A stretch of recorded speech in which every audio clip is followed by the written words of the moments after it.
마태복음 1장은 예수님의 이 땅에 태어난 그 족보 얘기가 마태복음 1장이고, 예수님의 근원이 어떤 분인가에 대해서 말씀한 것이 마태복음 1장입니다. 마태복음 2장은 예수님이 이 땅에 탄생했을 때에 배후에 많은 사람들이 이제 어떤 반응을 일으켰는가, 어떤 삶을 살았는가에 대해서 2주간 동안을 말씀을 드렸습니다. 요셉과 마리아는 예수님의 탄생에 대해서 완전하게 하나님 앞에 드려지는 그런 삶을 살았다, 그렇게 했고요. 동방의 박사들은 수만리 떨어져 있는 그곳에서 예수님을 만나기 위하여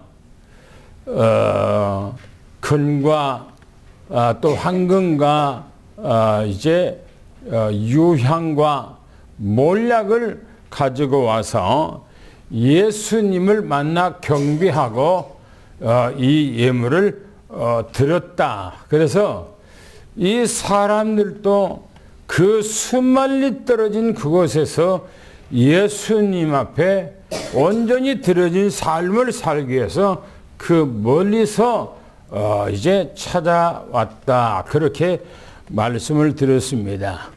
물론 또 가이사도 있고 헤롯도 있고 또 이제 많은 인물들이 있습니다만은 이 세 사람, 요셉과 마리아와 이 동방 박사들, 이 사람들은 완전 복음의 사람들이었다라고 성경에 기록하고 있죠.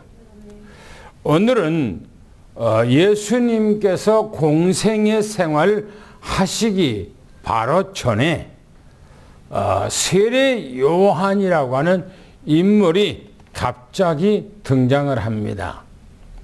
이 세례 요한은 누구고, 세례 요한은 어떤 사명을 감당했는가, 어떤 삶을 살았는가 하는 것을 말씀하지요. 구약 성경에는 특별하게 세 분이 예언되어 있어요. 세 분이 바로 예수 그리스도에 대해서 이 땅에 탄생할 것을 예언하고 있고요.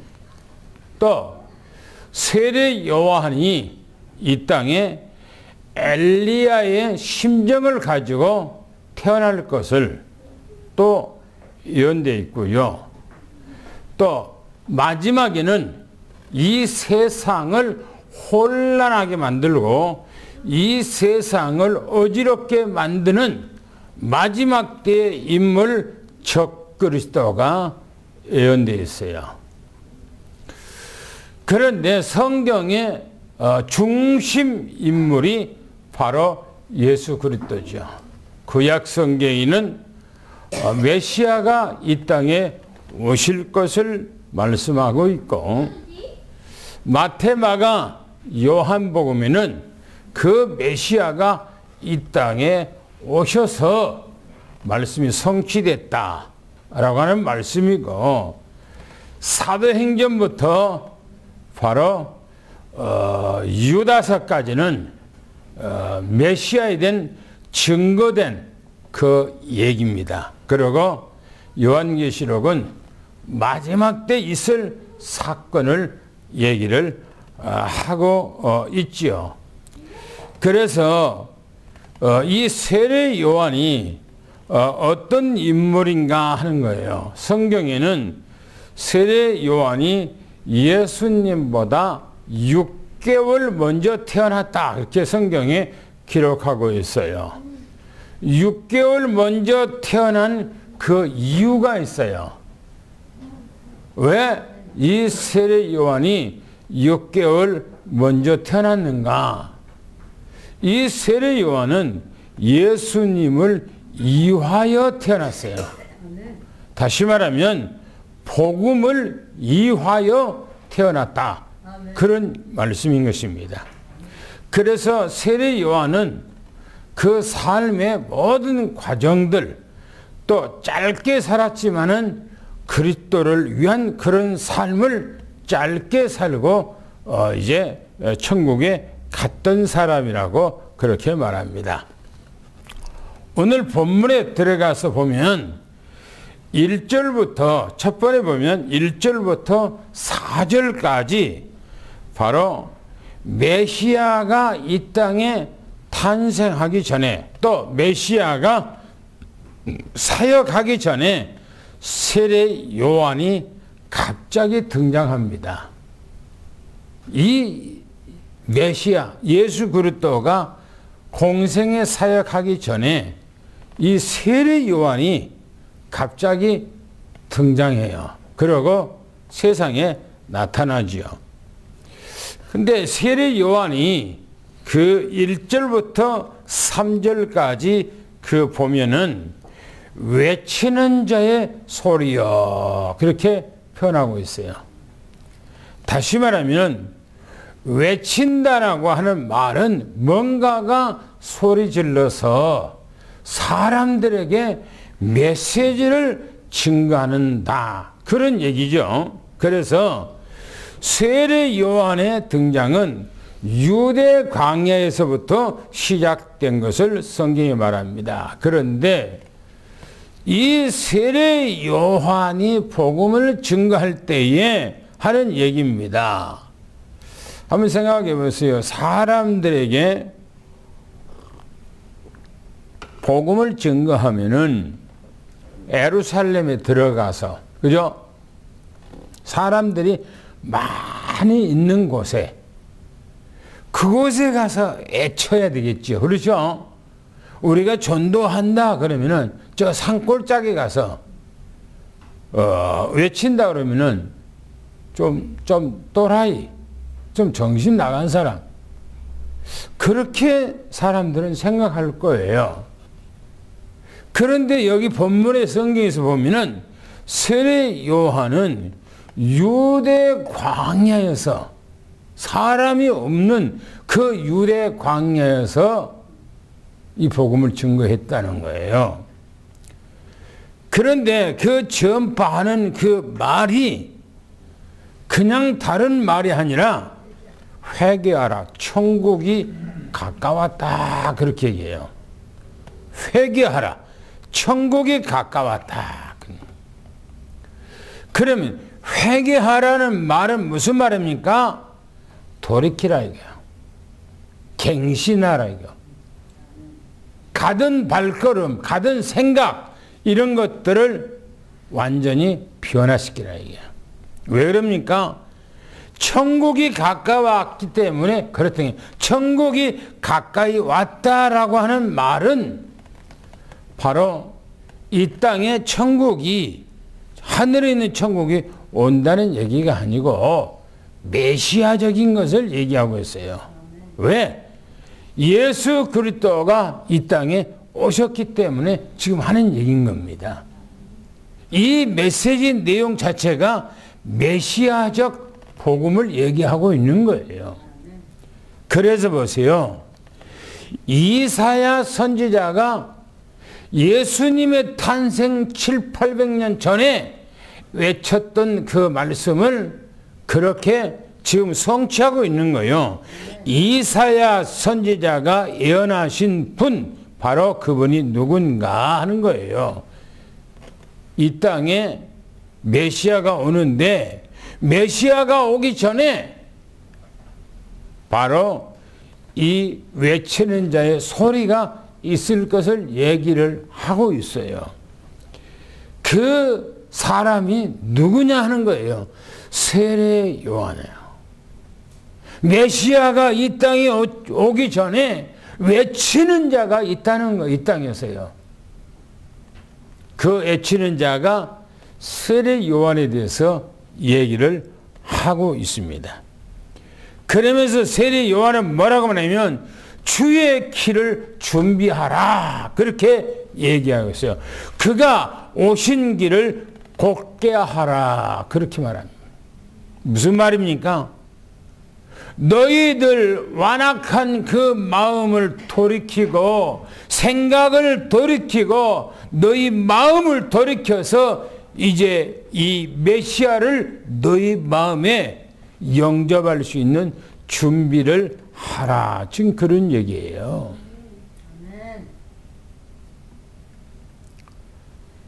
우리는 이 세례 요한이 그 당시에 지금 2000년 전에 예수 그리스도가 공생의 생활하실 때에 세례 요한이 예수님을 소개하고 증거했다면은 오늘 우리는 세례 요한의 그 사명을 가지고 어떻게 증거해야 될까요? 무엇을 증거해야 될까요?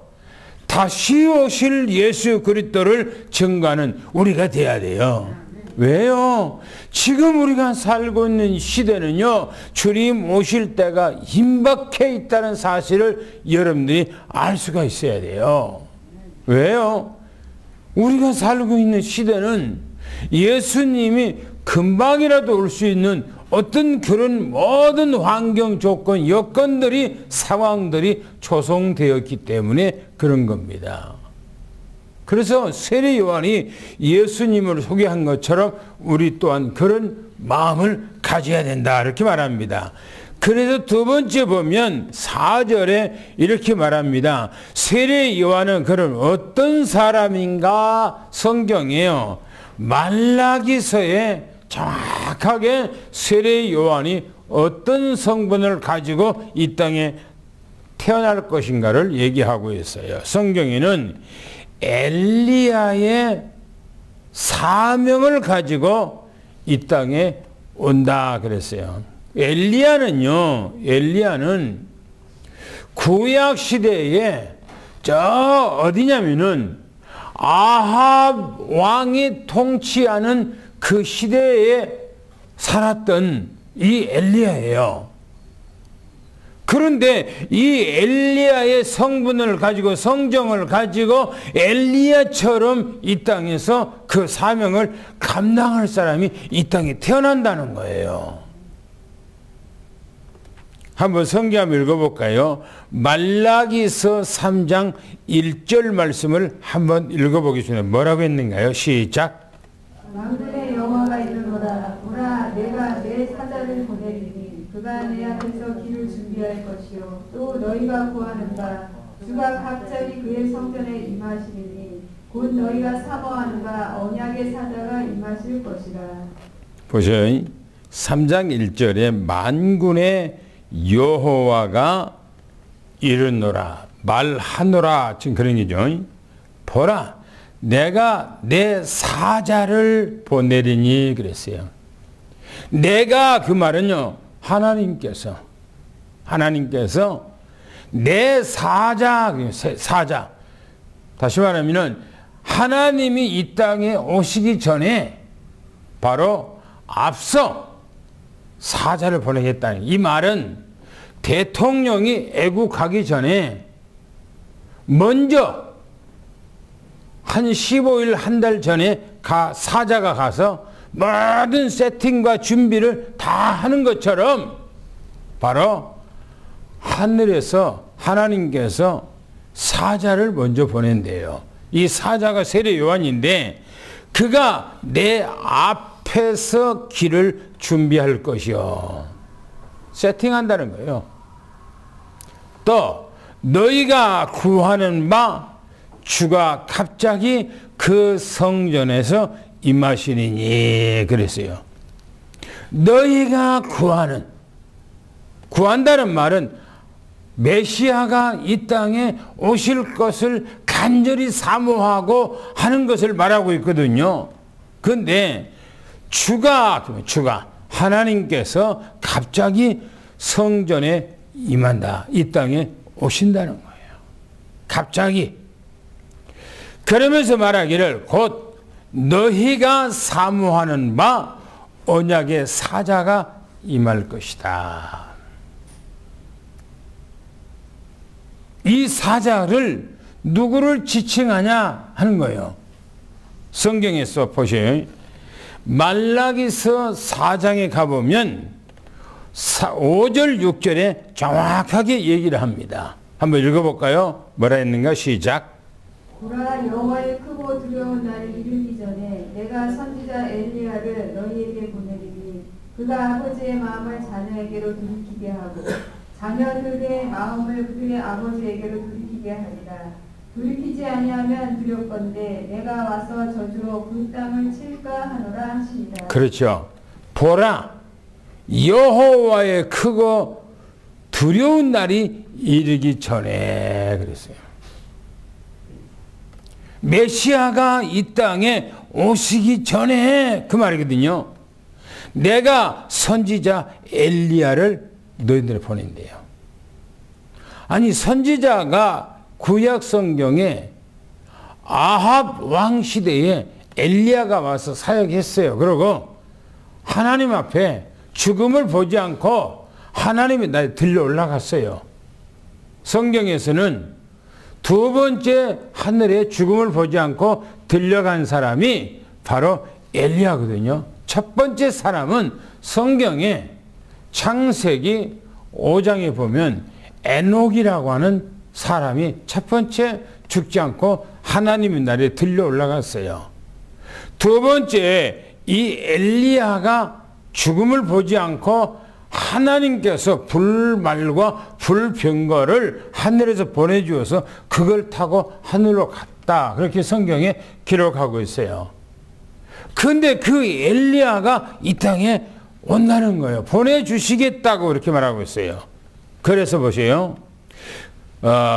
보내리니 그가 아버지 마음을 자녀에게로 돌이키겠고 그랬어요.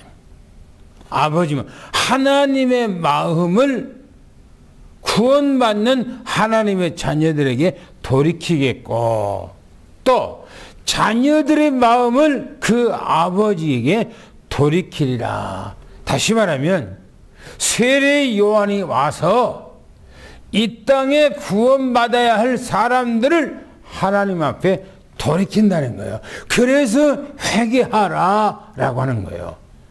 마음을 돌이키라, 생각을 돌이키라 라고 그렇게 말씀을 하고 있는 거예요. 그러면서 돌이키지 아니하면, 회개하지 아니하면, 네가 가던 길을 돌이키지 아니하면 두렵건대 내가 와서 저주로 그 땅을 칠까 하노라. 세례 요한의 사명이 엘리야의 사명을 가지고 이 땅에 와서 예수님보다 먼저 예수님을 소개하는 그 사역을 감당할 것을 말씀하고 있어요. 그러면서 보세요. 뭐라 그러는가?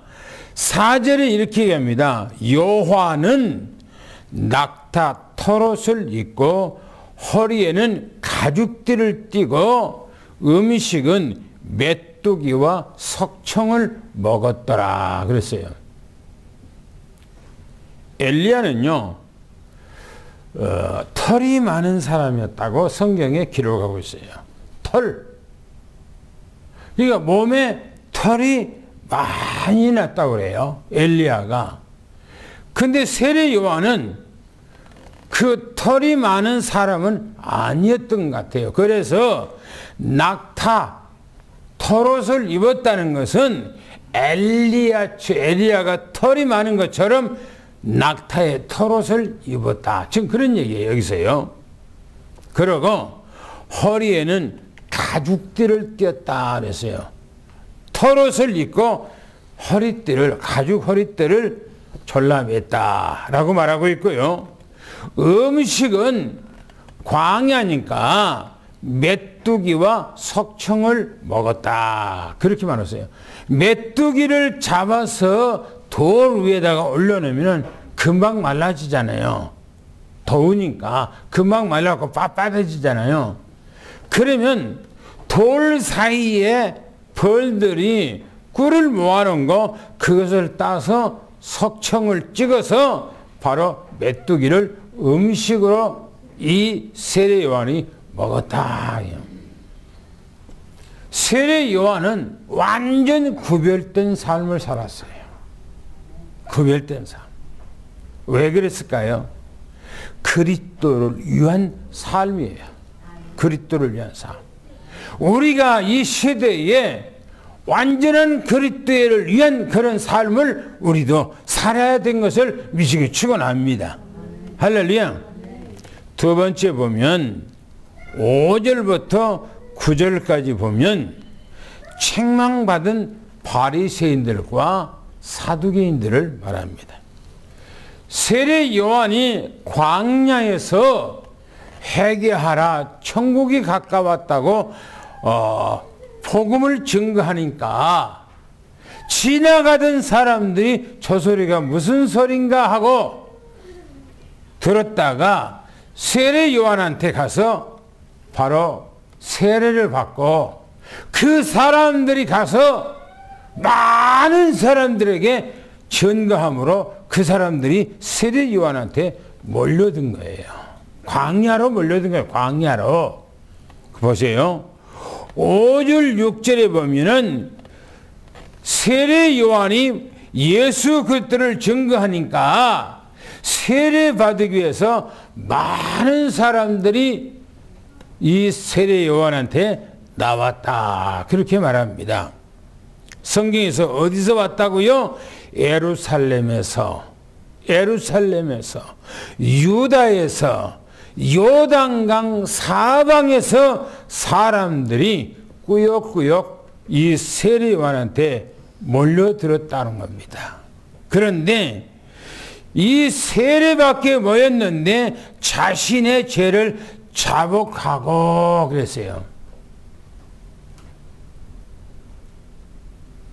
회개라고 하는 것은 돌이키는 거예요. 생각을 돌이키는 거예요. 마음을 돌이키는 거예요. 그 돌이켜서 세례 받는다고 하는 것은 물속에 푹 들어갔다가 나온 겁니다. 그러면 물속에 들어갔다라고 하는 것은 내가 물속에 장사 지냈다. 내가 물속에 들어가서 죽었다. 그 말이거든요. 거기서 물속에서 나온다라고 하는 것은 새로운 사람으로 태어난다. 거듭났다. 변화된 삶이다. 라고 하는 거예요. 그래서 새로운 삶을 살아가는 것을 얘기를 하고 있는 거예요. 그래서 세례 요한이 갑자기 나타나서 회개하라 천국이 가까웠다고 하니까 수많은 사람들이 와서 세례 요한한테 세례를 받는 거예요. 구약 성경에는 이런 세례 제도가 없어요. 세례라고 하는 것이 특별하게 세례를 준 예가 구약 성경에는 없어요. 다만 하나님 앞에 제물을 드릴 때에 제물이 부정할 것 같았을 때는 물을 위에다가 뿌려요. 이건 세례를 상징하고, 때로는 사람들이 하나님의 제단에 참여하고 예배드리고 제사를 지낼 때에 사람들에게 물을 뿌려요. 물을. 그것은 세례를 상징한 거거든요. 그러나 물속에 잠겨서 세례를 준 예는 구약 성경에는 없어요. 이 세례 요한이 처음으로 세례를 준 거예요. 왜 세례를 줬어요? 세례 요한이 자기가 특허하고 세례를 발명한 겁니까? 아니에요. 하나님께서 그렇게 하라고 한 거예요. 그래서 세례를 준 겁니다. 근데 보세요. 7절부터 9절까지 보니까 바리새인들과 서기관들이, 사두개인들이 많이 이 세례 요한에게 세례를 받으러 왔다. 그렇게 말합니다. 바리새인이라고 하는 말은 무슨 말이냐면 분리주의자. 그런 뜻이 있어요. 분리주의자. 또 외식하는 자. 외식한다라고 하는 것은 겉과 속이 다르다 그 말이에요. 겉으로는 거룩한 채 하며 속에는 온갖 죄를 짓고 살아간다 라고 하는 것을 말하고 있습니다. 원래는 바리새인들은 바벨론의 포로로 갔다가 돌아온 후에는 우리가 하나님의 말씀 안에서 거룩하게 살자, 우리 백성들이, 우리 조상들이 하나님 앞에 바르게 살지 못해서 우리 조상들이 하나님을 떠나서 우상 숭배하고 온갖 범죄를 했기 때문에 하나님께서 우리를 버렸다. 그래서 저 바벨론으로 포로로 끌려갔으니 이제는 우리가 가나안 땅에 들어가서 이제는 말씀 안에서 바르게 살자고 거룩한 삶을 살았다는 거예요. 처음에는. 그런데 이 사람들이 시간이 가면서 예수님 올 때는 변질되어 버렸어요. 사람의 그 믿음도요, 첫 신앙을 가졌을 때는 얼마나 바르게 살려고 애를 씁니까? 그잖아요. 우리 기독교인들도 마찬가지잖아요. 처음에는 하나님 앞에서 바르게 살려고 무던하게 애를 써요. 그런데 시간이 가면서 오래되면서 생각이 달라져. 마음이 달라져. 삶이 달라져. 그래서 이제 교회에 나오는 것은 그냥 우리가 하나님 앞에 나가서 예배 드리니까 그냥 가자 하고 오는데 삶 속에서는 전혀 그렇지 않지요. 말씀하고 상관없이 내 생각대로, 내 마음대로, 내가 원하는 대로 그냥 판단한 대로 살아가는 거예요. 초대교회에 저 바벨론으로 갔다가 돌아온 이스라엘 백성들이 그런 거예요. 이스라엘 백성들. 사람의 마음은 자꾸 이렇게 변경되는 거예요. 그래서 엄격한 그 신앙생활 했던 그거가 바로 완전히 달라져 버렸어요. 그리고 자기의로 변질돼 버린 거예요. 변질된 거예요. 한번 생각해 보세요.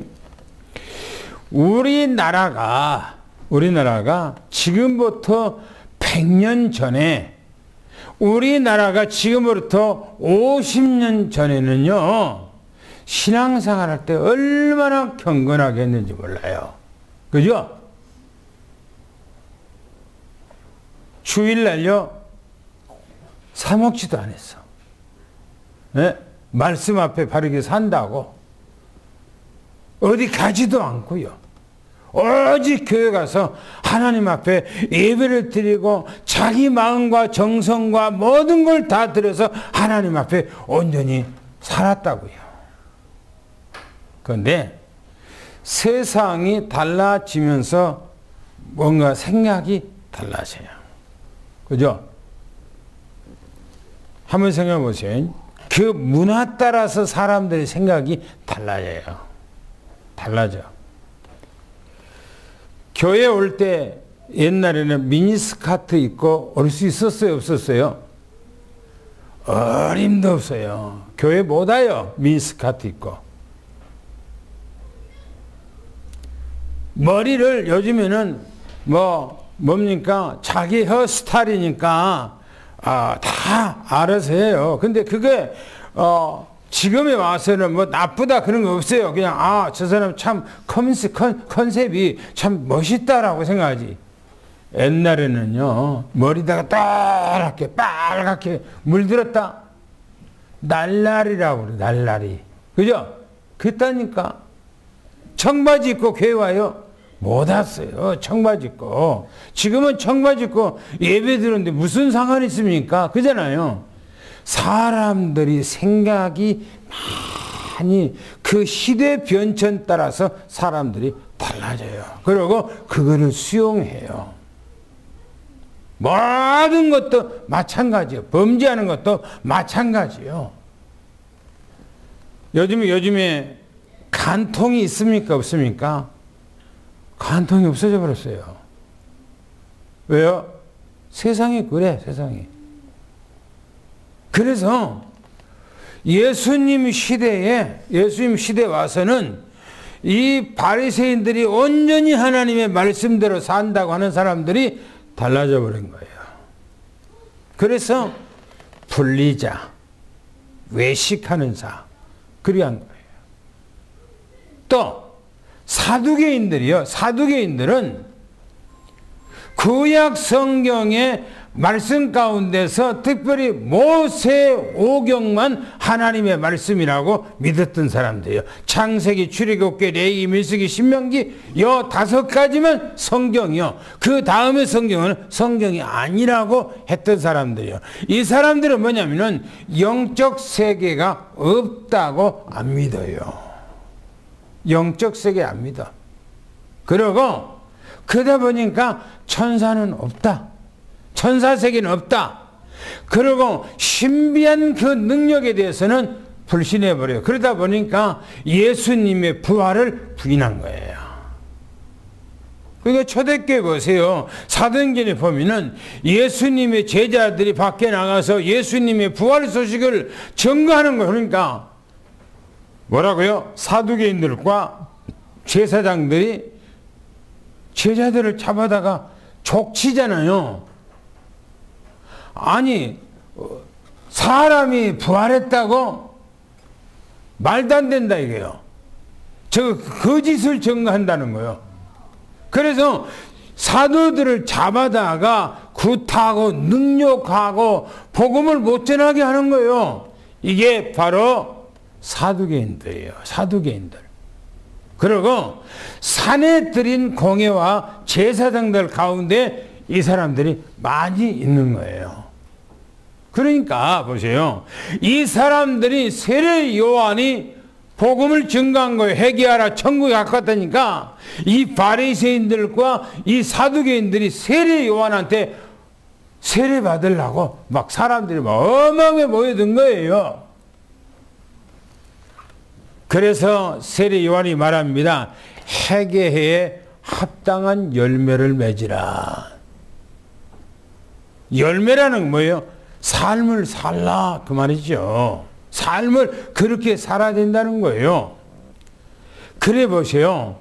10절부터 12절까지 세 번째 보면 이 세례 요한이 본격적으로 메시아를 증거하는 거예요. 내 뒤에 오시는 이는 무슨 말입니까? 예수 그리스도를 증거한 거예요.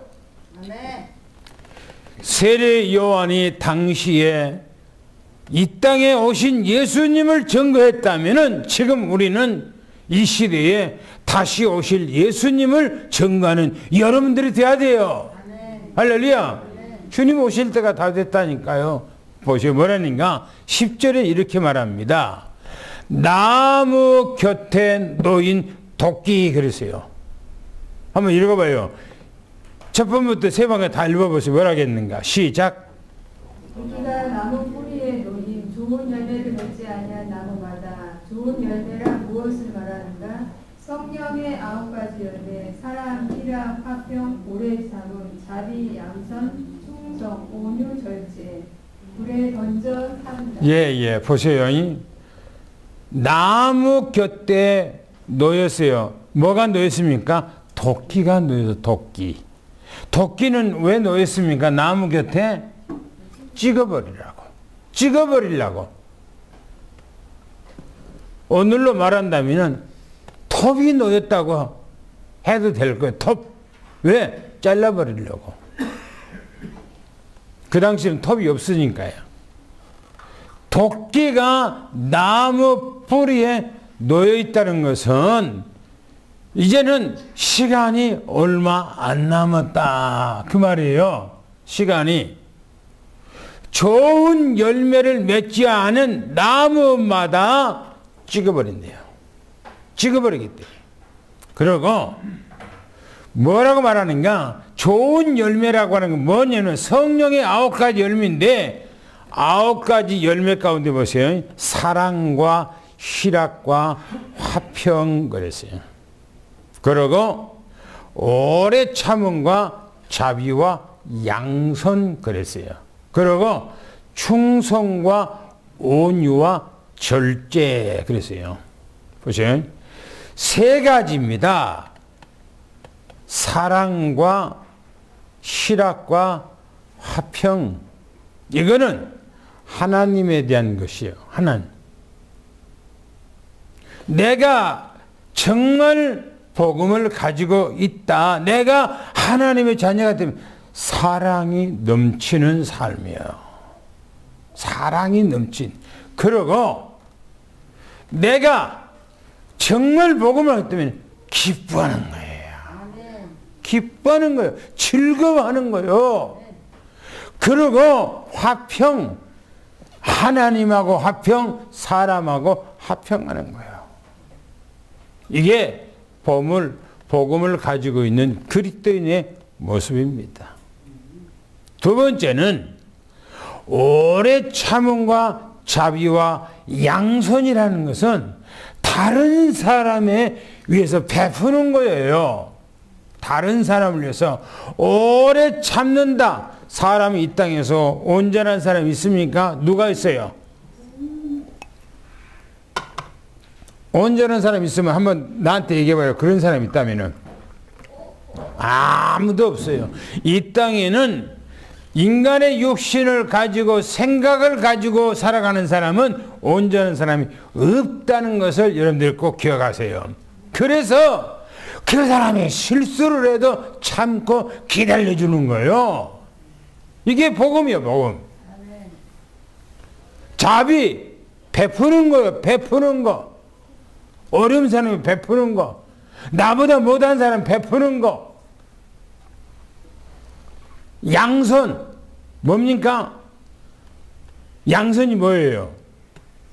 이게 다른 사람한테 뭡니까? 뭔가가 이렇게 선행을 하는 거 아닌가요 이게? 그리고 세 번째는 충성과 온유와 절제는 나 자신이에요. 하나님의 말씀에 충성하고 뭡니까? 여러분들이 회사에서 충성하고 교회에서 충성하고 온유하는 거예요. 온유. 말씀대로 살아가는 거. 길들여지는 거. 그러고 내 마음대로 살아가는 것이 아니라 절제하는 거. 절제. 이게 열매 맺는 삶이죠. 이게 열매 있는 삶이죠. 이런 삶을 살지 않으면은 성경이 뭐랍니까? 불에 던져버린다. 찍어서요. 도끼로 찍어서 불에다가 던져버린다. 이게 뭡니까? 나무를 얘기합니까? 나무를 얘기하는 것이 아니에요. 사람을 얘기하는 거요. 사람을. 지옥에다가 던져버린대요. 지옥에다가. 그러면 11절에 보세요. 완전 돌이키라 이렇게 말합니다. 한번 다 읽어봅시다. 뭐라겠는가? 시작. 나는 회개를 위하여 물로 세례를 베풀다. 생각, 마음, 계획, 삶 돌이키려고 거듭의 삶, 말씀으로 온전한 삶. 내 뒤에 오시는 이 예수 그리스도 나보다 능력이 많다. 나는 그의 신 들기도 감당하지 못한 성령과 불로 너희에게 세례를 베풀고. 예, 보세요. 뭐라겠는가? 나는 해결의 물 세례를 베푼다는 겁니다. 세례 요한은 물 세례를 베풀어서 돌이키게 한다는 거예요. 돌이키게만. 사람의 생각을 돌이키게만 한다는 거예요. 누구한테 돌이킨 겁니까? 자기한테 돌이킨 거 아니에요. 예수 그리스도 앞에 돌이키게 만드는 거예요. 예수 그리스도 앞에 가게 만드는 거예요. 이걸 돌이키는 거예요.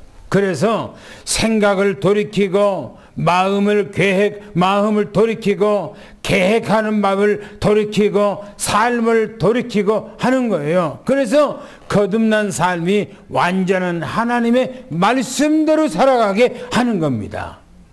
이게 중요한 거예요. 그리고 내 뒤에 오시는 이 예수 그리스도죠. 그는 나보다 능력이 많다 그러죠. 그죠? 세례 요한은 피조물이 피조물. 그런데 예수 그리스도는 전지전능하신 창조자 하나님이십니다. 그러면서 말하기를 나는 그의 신들기도 감당치 못하겠다. 무슨 말입니까? 예수님께서 그 당시에 샌들, 그죠? 샌들, 맨발 벗고 다닌 것이 아니라 샌들이에요, 샌들. 샌들이 뭐니까 양 가죽으로 바닥을 만들고 앞에다가 구멍을 뚫어서 뒤에다가 구멍 2개를 뚫어서 나눠서 여름에 슬리퍼 앞 뭡니까 엄지 발가락 사이에다가 넣어서 신고 다니고 그런 것을 신고 다녔단 말이에요. 그 당시에 양가죽 그런 거. 그런데 그게 얼마나 먼지도 많습니까? 더럽잖아요. 그런데 나는 그분의 신들기도 나는 감당치 못할 사람이에요. 그 말 속에는 이 메시아가 이 땅에 오신 그분은 누구신가를 얘기를 하고 있는 거예요. 그분은 창조자다. 전지전능하신 하나님입니다. 그분 앞에 나는 아무것도 아니라는 거예요. 그러면서 세례 요한이면요, 나는 물로 세례를 베풀지만은 그분은 성령과 불로 너희에게 세례를 베푸실 것이다. 무슨 말입니까? 오순절 마가다락방에 사도행전 2장을 얘기하고 있는 거예요. 오늘 우리는 예수 그리스도를 믿음으로 성령을 받은 것을 믿고 축원합니다. 여러분들의 불세례를 받은 것을 믿으시기 바랍니다. 그래서 하나님의 자녀가 된 것을 믿으시기 축원합니다. 우리는 하나님의 자녀예요. 할렐루야. 마지막 12절에 보니까 알곡과 쭉정이의 결말에 대해서 얘기하고 있어요. 알곡과 쭉정이의 결말. 한번 읽어봅시다. 시작. 손에 키를 들고 자기 사냥마당 정하게 하시는 분, 알곡은 목간에 들고 쭉정이는 꺼지지 않는 불에 태우는. 누구에게나 인생의 끝이 있어요. 그죠? 누구에게나 끝이 있어요. 이 땅에서 천년 만년 살아가는 것이 아니에요. 잠깐이면 이 세상은 모두 다 끝나요. 저는 길을 가다가 나이가 먹은 사람 보면 나도 얼마 있으면 저런 분들처럼 저런 때가 얼마 남지 않았다라는 것을 저는 늘 직감을 해요. 늘 그걸 생각해요. 그리고 잠자기 전에는 언제든지 깊은 호흡을 해요. 깊은 호흡을. 왜? 아침에 내가 밤에 눈 감고 이불 속에 들어가 자지만 내가 아침에 눈을 뜨지 못하고 그대로 갈 수가 있다라고 생각을 하고 저는 밤에 깊은 자녁에 숨 바로 내가 이제 잠들기 전에는 깊은 호흡을 몇 번을 해요. 그리고 잠을 자거든요. 사람은 이 땅에서 영원한 것이 아니에요. 잠시. 그 잠시 살아가는 그 기간 동안에 나는 어떻게 살았느냐는 오늘 세례 요한이 바리새인들과 이 사두개인들에게 복음을 증거했던 것처럼 그 사람들은 2000년 전에 살아와서 이 땅을 밟고 살아갔잖아요. 그런데 성경에 보면 세례 요한에게 책망받잖아요. 책망을. 손에 키를 들었다고 하는 것은 뭐냐? 알곡과 쭉정이를 갈라내기 위한 시간표에 들어갔다. 그런 얘기 아니겠어요? 키가 뭡니까? 옛날에 시골에 보면은 지금은 많이 사용하지 않습니다만은 옛날에 뭔가가 들판에서 일을 하고 집에서 쌀 같은 거 이제 할 때에 안에다가 키다 넣고 이렇게 까불잖아요. 이렇게 까불어요. 그러면은 쌀이 올라갔다가 곡식이 올라갔다가 떨어지면서 바람에 의해서 쭉정이는 밖으로 빠져나가고 알맹이는 안으로 들어가잖아요. 무슨 말입니까? 손에 키를 들었다는 것은 알곡과 쭉정이를 갈라낸다. 그 말이거든요. 무엇으로 갈라냅니까? 무엇으로요? 우리 행위입니까? 내가 행위를 통해서 하나님 앞에 들어가고 내가 행위를 잘못해서 하나님 앞에 버립니까? 아니에요. 복음이에요. 복음. 내가 예수 그리스도를 믿음으로 내가 하나님의 자녀가 되는 것이지 내가 무슨 행실을 잘해서 하나님의 자녀가 된 거 아니에요. 그러면요, 오히려 기독교인들은 다 지옥 갈 사람이니까 저 산속에서 절에서 아무것도 바라보지 않고 오직 그 안에서 착하게 산 사람이 오히려 천국에 갈 거예요. 그잖아요. 그러지 않겠어요? 저 티베트에서 산속에서 살아가는 사람들이 절에서 산다면은 오히려 그 사람들이 천국 가지 않겠어요? 아니에요. 알곡과 쭉정이를 갖는다는 것은 복음을 받았느냐 안 받았느냐 그 말이에요. 자기 타장마당이란 말은요, 교회를 말합니다. 교회에 와서 하나님의 말씀을 듣고 하나님 앞에 예배 드리는 사람들은 알곡이요. 할렐루야. 그러나 복음을 거부해요. 아무리 말을 해도 복음을 받아들이지를 못해요. 그 사람들은 교회 옵니까? 안 오지. 그래서 정하게 한다 이렇게 말합니다. 깨끗하게 한다, 깨끗하게 한다, 의롭게 한다, 바르게 한다 그 말이거든요. 정하자는 말은. 그러면은 내가 이 땅에서 바르게 살아서 정하게 합니까? 아니, 성경에서 말합니다. 하나님의 말씀으로 거룩해지니라. 하나님의 말씀으로 의로워지니라. 할렐루야.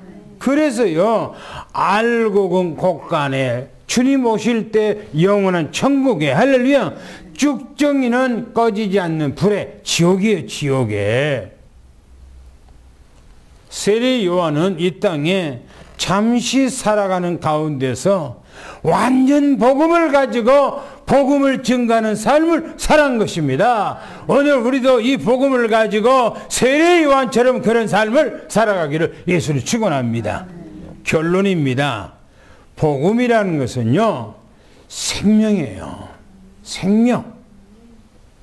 그러나 우리는 복음을 증거지지 않으면 우리는 저주의 길을 가는 거죠. 그래서 보세요.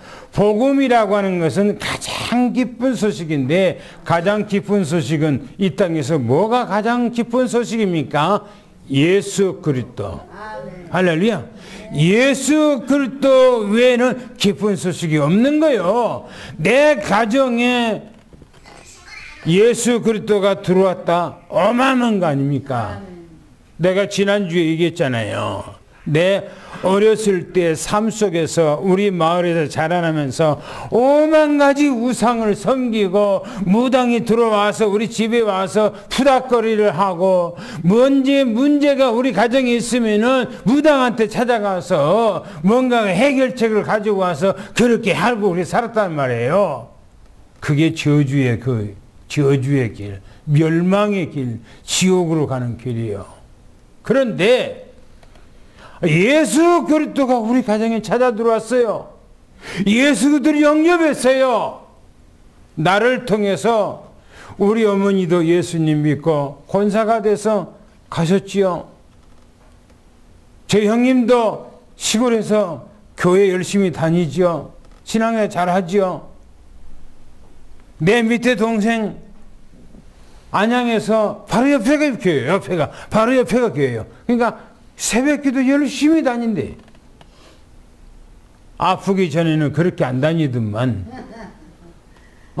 암병이 들어가서 위를 다 잘라내고, 이제는 그러니까 이제 하나님 앞에 온전히 매달리는 거예요. 하나님 앞에. 막내 동생 저 일산에서 우리 식구 가운데 제일 잘 살아. 여기서 신앙생활 열심히 잘하죠. 오늘 우리는 예수 그리스도 외에는 없는 것입니다. 할렐루야. 그래서 생명의 길, 예수 그리스도를 정확하게 알려주는 그런 삶이 된다는 것을 축원합니다.